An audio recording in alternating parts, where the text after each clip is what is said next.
Hi, I'm Carl Azuz. I'm 6'2", I have dark hair and brown eyes. Know why? Genes. They're these little pieces of code that determine the characteristics of living things, and all living things have them. But genes can be changed, they can be modified, and that's how you end up with a GMO, a genetically modified organism. Some companies modify the genes of animals and plants that are part of our food chain. Over the weekend, protests like this one happened in dozens of countries around the world. 2 million people protesting against GMOs and against one specific company that makes them. Jake Tapper digs into the details. Some opponents of these GMOs want them banned. Others say foods whose DNA has been changed need at least to be labeled. Monsanto is a leading producer of genetically modified seeds and herbicides. In the last quarter alone, Monsanto sold seed, much of it modified, worth more than $4 billion. It's a business, the company says, that is helping to feed the planet. It's a vision that strives to meet the needs of a rapidly growing population. But the protesters want to know just how their food is being re-engineered.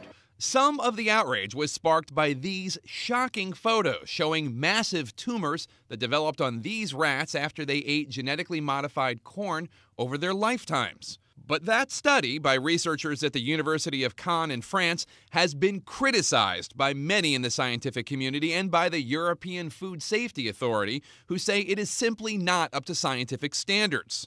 Even so, the disturbing tumor photos did lead many to question their own standards about what exactly we're all eating. One question, how can you know if you're eating genetically modified foods and feeding them to your family? Well, you can't. And that's the issue. I've received over 2,200 letters on this topic. Last week, senators debated whether states could require food labeling for products with genetically engineered ingredients. The concept that we are talking about today is a fairly common sense and non-radical idea.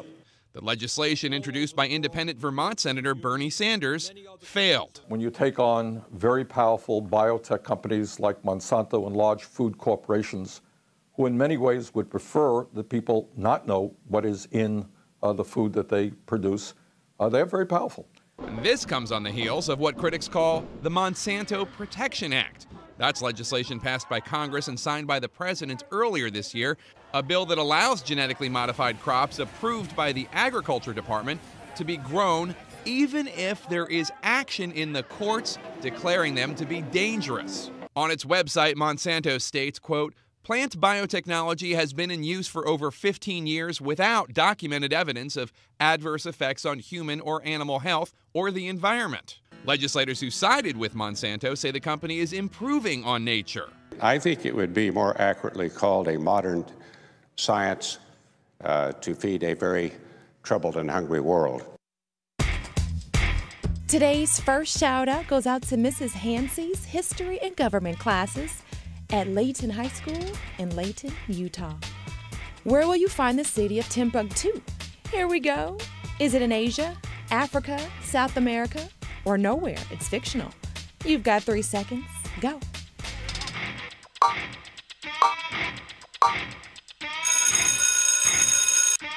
Timbuktu is a real place, and it's located in the West African nation of Mali. That's your answer, and that's your shout-out. Timbuktu was a center of Islamic culture, and its famous library was home to hundreds of thousands of important documents and manuscripts. When violence broke out there earlier this year, there was concern that those documents might be destroyed, but most of them had already been smuggled out. To get the manuscripts out, we packed them very tightly in footlockers, which are, metal boxes, much like what you see in the army, And as people began to understand what they were carrying, they said, we want to help. They would offer all kinds of help just because they felt very strongly that this was their heritage as well. So the documents are safe, right? Not necessarily. Now they're facing a new threat. The manuscripts went from Timbuktu, which is on the edge of the Sahara Desert, to southern Mali. The climate there, more humid. The paper is showing signs of mildew and rot, and southern Mali's rainy season is just weeks away.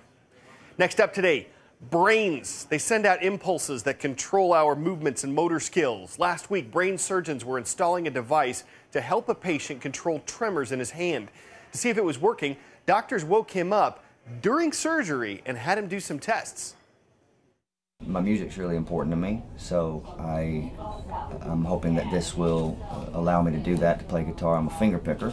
I want to get back to that. I've just been putting it off, trying to figure out why this is happening. So hopefully this is going to help that.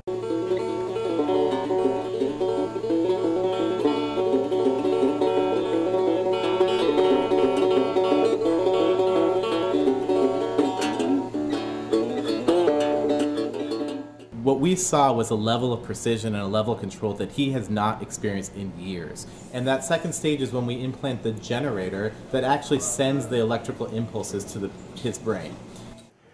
Sydney Corcoran and her mother were both injured during the Boston Marathon terrorist bombing last month. They both survived, but they had severe injuries. Sydney is 18, a senior in high school, and while she and her mother were recovering, Sydney had her sights set on some upcoming milestones. Senior prom, her high school graduation. She wanted to get to both. Sydney didn't just make it to prom, she was crowned prom queen. When I was in the hospital, I didn't think this was going to be possible. And then I got to the rehab, and because I was up and I was doing stuff, it felt more like I could do it, and it was a goal. Like this and graduation were definitely goals. Today's Shout Out Extra Credit goes out to Ms. Carlton's students at Black River Public School in Holland, Michigan. Now, which of these is an arthropod? You know what to do. Is it a squid, ant, slug, or mushroom? Rewind that clock to 3 seconds and go.